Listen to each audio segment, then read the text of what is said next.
స్టూడియోలో మియాకి నాకు నడుమ జరిగిన సంభాషణ కూడా గుర్తొస్తుంది. వారు ఉండే బేపోర్ట్ గురించి మరింత తెలుసుకున్నాను.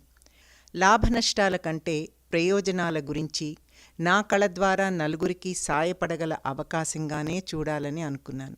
ఓ మంచి రోజు చూసి బేపోర్ట్ ఏషియన్ సొసైటీ వారి ప్రతిపాదనకి అంగీకారం తెలిపాను. ప్రతి పదానికి అర్థం చెప్పి గణేష పంచరత్నం ఆంగ్లంలో ముద్రించిన కాగితాలు పంచాను. నా దృష్టంతా మాత్రం సీనియర్ స్టూడెంట్ వైదేహి మీదే ఉంది. ఎప్పుడూ నవ్వుతూ సరదాగా మసులుకునే వైదేహి క్లాసుకి వచ్చినప్పటి నుండి ముభావంగా దిగులుగా ఉండడం గమనించాను. క్లాస్ అయ్యాక 5 నిమిషాలు ఉండమని ఆ అమ్మాయికి టెక్స్ట్ మెసేజ్ పెట్టాను. క్లాస్ ముగిసి మిగతా అందరూ వెళ్ళాక వైదేహి నేను మిగిలాము. నాతో స్నేహంగా మెలిగే వైదేహిని తన ముభావానికి కారణమేమిటని అడిగాను. కాసేపు మౌనం, కాసేపు దుఃఖంగా సాగింది ఆమె పరిస్థితి. వైదేహి చెప్పిన దాన్ని బట్టి ఆమె తల్లిదండ్రులు విడిపోయారని, తల్లి విడిగా వేరే ఫ్లాట్లో ఉంటుందని, మూత్రపిండాల వ్యాధితో క్షీణిస్తున్న తండ్రి ఆరోగ్యం గురించి ఆ అమ్మాయికి ఆందోళనగా ఉందని అర్థమైంది. అదే సమయంలో తన స్నేహితుడు వరుణ్తో మనస్పర్ధల కారణంగా తాను తీవ్ర మనస్తాపానికి లోనైందని కూడా నాకు అర్థమైంది. ఆపై శుక్రవారం లాస్ ఏంజలస్లో జరగనున్న తానా ప్రపంచ తెలుగు మహాసభల్లో పాల్గొనేందుకు శిష్య బృందంతో బయలుదేరిపోయాను. సభ ప్రారంభ రోజున సాయంత్రం 8ంటికి నేను రచించిన భరతముని భూలోక పర్యటన అన్న నృత్య నాటికని 8 మంది శిష్యులతో ఓ టాబ్లో స్టైల్లో సమర్పించాను. దాదాపు 10,000 మంది సమక్షంలో జరిగిన ఆ ప్రదర్శన ఆసక్తిగా వీక్షించిన వారిలో అక్కినేని నాగేశ్వరరావు గారు, గుమ్మడి గారు, మరెందరో కళాకారులు, కళాప్రియులు ఉన్నారు. మేమందుకున్న ప్రశంసల వెల్లువ అంతా ఇంత కాదు.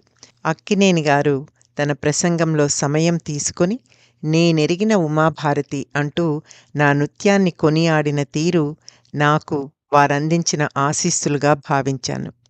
మరుసటి దినం ఆ సభా ప్రాంగణంలో ఎక్కడికి వెళ్ళినా మమ్మల్ని ఆపి అభిమానంతో ఆత్మీయంగా ప్రశంసించిన వారే.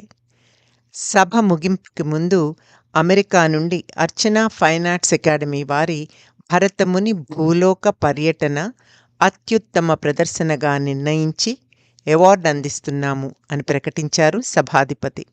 గొప్ప ఉత్సాహంతో మేమంతా హ్యూస్టన్కి తిరుగు ప్రయాణమయ్యాము. అకాడమీకి, నా రచనకి కూడా గుర్తింపు రావడం ఆ కళామ్మ తల్లి దీవెనగా భావించాను.